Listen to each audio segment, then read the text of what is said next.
Card Service International presents The Energy of Sales Success with Tom Hopkins. Session 9, The Key, How to Approach the Corporate Sale. Obtain sales skills and strategies that will allow you to land coveted high-volume corporate accounts. Launch your career in the bank card industry by developing the ability to bring in national, corporate, and multiple accounts. Our mission to provide the very best service in the transaction processing industry today. We're going to devote this session to learning how to handle the larger sale, the corporate sale. And it's important that we have a balance between going after the big accounts that may take months or even years to close versus your bread and butter smaller accounts that will keep you going. You see, you've got to keep your eyes open at all times for opportunities with the larger multiple accounts while you're conducting your normal daily business with the one-call close situations. Now, the preparation for the large sale is very important, and I'd like to suggest that you don't try to be, if you will, the Lone Ranger, meaning don't try on a large sale to do it all yourself. If we have an opportunity to close a tremendously large transaction, I think you have to really rely on your agent or involve your regional manager. You see, Card Service has systems in place to assist you with the proper handling of a corporate or a multiple location contact. Now, the more people from Card Service who are involved with a large account sale, the stronger your credibility. See, we have a tremendously strong team here. So don't go after a large sale until you have a high level of industry knowledge. I think that's very good advice. See, you have to be able to speak competently about e-commerce, cash flows, and have a working knowledge of that company's industry as well. If you approach them before you're well versed enough, you could not only not make the sale at this time, but ruin the opportunity for getting their business in the future. And it's really not worth the risk. It may even be wise to pre-qualify yourself as to the level of knowledge you have and the quality of service you could provide should you close the sale. Now, here's another great idea. Having testimonials from other large accounts, or what we call the higher authority. Now, let me explain what a higher authority is. Let's just say hypothetically that I close a sale with a rather large company. I've worked on it for maybe 3 or 4 months. The owner is well known in the community. In fact, he's kind of like a celebrity. Well, as soon as I've got someone of that stature, I'm going to label them one of my higher authorities. Now, what this means is, when I'm talking, let's say, to Chuck, who's got a smaller company than this person, it's really impressive to say, and Chuck, you're probably aware of the Bill Smith Company, and Chuck being in that city would say, well, yes, we are very fortunate to serve their transaction processing needs, and Bill is thrilled with what we're doing for him. Now, if Bill's company is bigger, right away Chuck is going, well, Bill is a very successful man. He wouldn't do this unless this was really good. So the higher authorities are important. Not only that, if you can get a testimonial letter, and one thing I've learned over the years, top professionals at all times have at least 3 what we call testimonial proof letters. Now, what are these? They're letters from people like Bill Smith, who is a celebrity, who uses your services. Now, most of the people that do business with you, if they like you, if they trust you, and if you're very good with them, they will be willing to give you this testimonial letter. In fact, some of you may want to say to yourself, if I'm going to move into the larger account process, I'm going to work with larger companies, that's one of my goals in the future. I think what I'll start doing is as soon as I meet a person, I'm not only going to think of getting the remember quality introductions we talked about earlier, I'm going to set a goal to get a testimonial proof letter from them. Now, try this. Let's say, for example, I wanted the letter from Chuck and I wanted it on his letterhead stationery.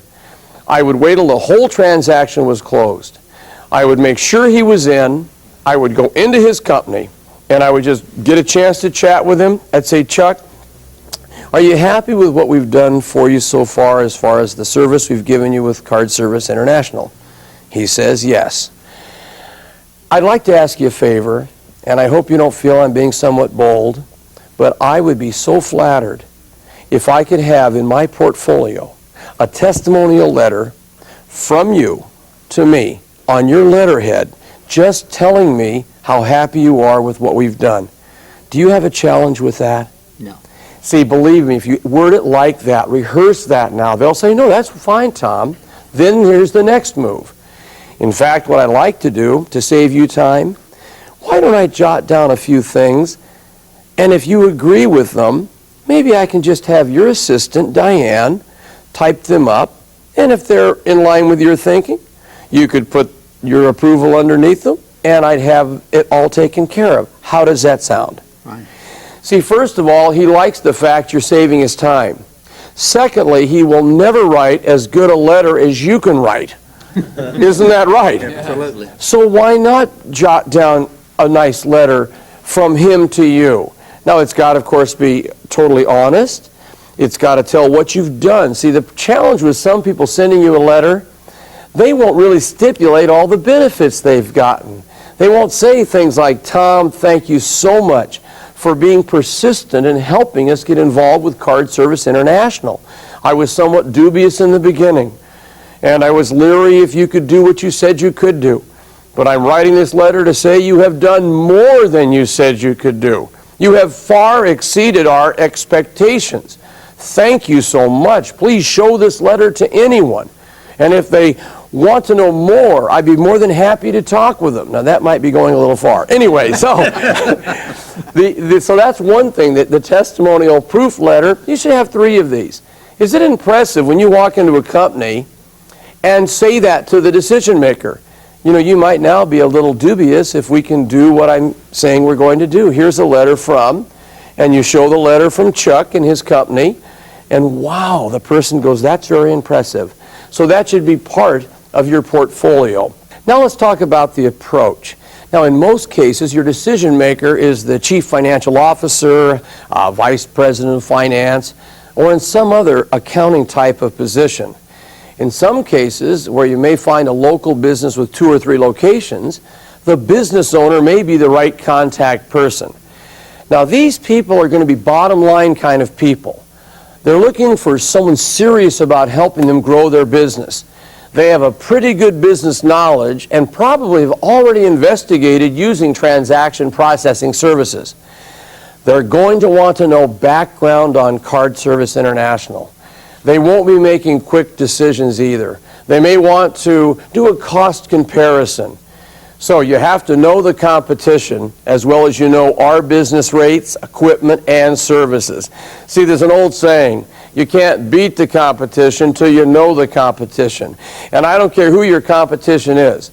The competition has flaws, has weaknesses, and so in other words, you'll have to know these strengths and weaknesses of the competition so you can be prepared to counter any considerations that they have. In fact, expect this transaction to take several meetings. This is not the pop-in, bread and butter, close on the spot transaction, which of course is what keeps us all going and is critical that we do. But this is one that we have to kind of nurture. And I think your first meeting is really a sort of introduction to who we are and what we can do for them. Now, chances are pretty strong that they'll want you to prepare some very specific information for their analysis before the second meeting. And I also want to suggest here that this would be where you would really dress professionally. See, I believe when you go to the corporate transaction, these people want to really feel you have common ground with them. So if the decision maker's got a suit and tie, this is when we would wear the suit and tie. Get those shoes shined, look sharp, carry the portfolio with all of your information, have your testimonial letter ready for this one. And now, of course, here's another one where as a consultant, again, the expert advisor, the attitude we're creating, take a lot of notes. And I'm going to really stress this now too. Always be on time. Punctuality for this type of person is critical. And I can't stress the fact that maybe some of you are running on a 10-minute late clock, and this can happen. People, for some reason, get in the habit of trying to do one more little thing and are always running late. Now, that does become a habit. And I'm going to ask you, if you're going to turn pro, you realize that people are judgmental. Some of these executives in the larger corporate sale, they feel you're 3 minutes late. They start looking at their watch. They are just moment-to-moment people. All of a sudden they go, gosh, I don't know what this person's going to be like. If for the first time I meet him, they can't even be here on time. Now I'm going to suggest a couple things. Try your best to be there right on time. Even set your watch. And when you go into the business and meet Mr., let's say his name is Mr. Jack Johnson. You walk in, Mr. Johnson, Tom Hopkins with Card Service International. We had an appointment at 3 o'clock and it's right at 3. How do you do, sir? Now, because it's a pre-planned appointment, you can reach out and shake his hand. He knows who you are and why you're there. You can shake his hand. But I really would like you to try that presentation.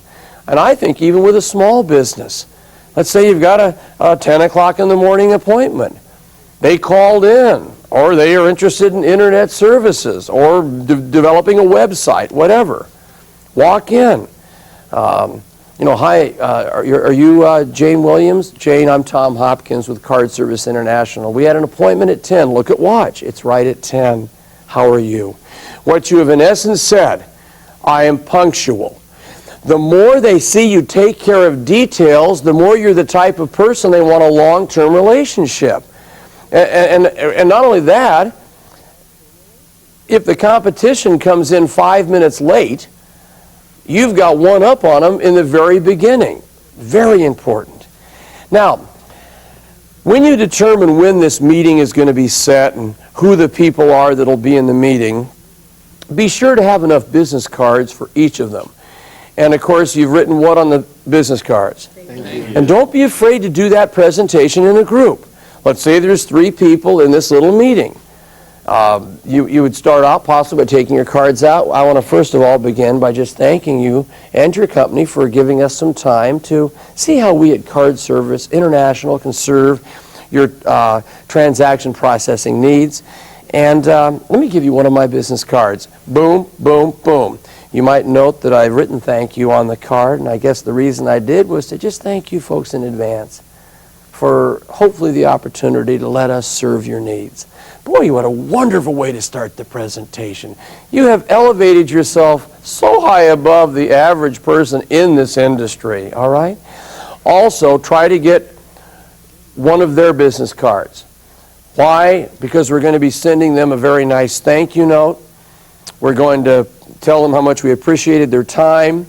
Now, if you have 3 decision makers and you're going to send them all thank you notes, make each note just a little bit different.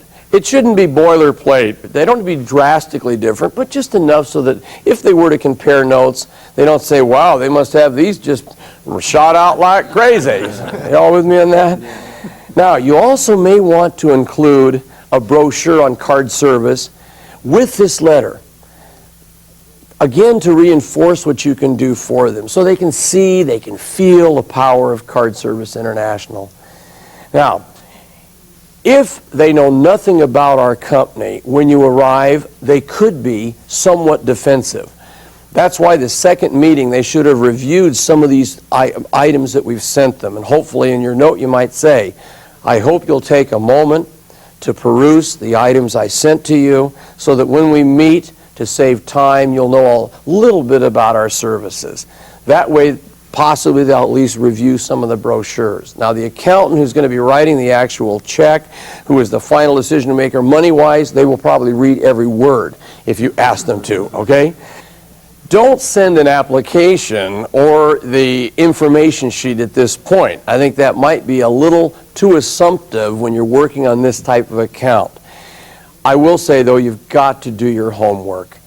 You have to study this company before you go in.